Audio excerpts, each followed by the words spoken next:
Hello everyone. Today I'm reviewing POPxo makeup collections mini nail kit.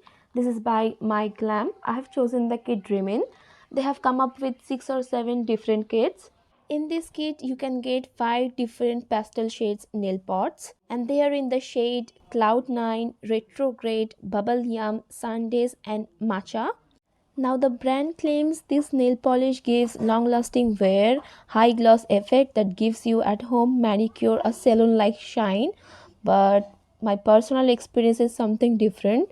I don't like the formulation of these nail pens and it takes years to dry down, and it made me very disappointed because it came off just the next day after applying it.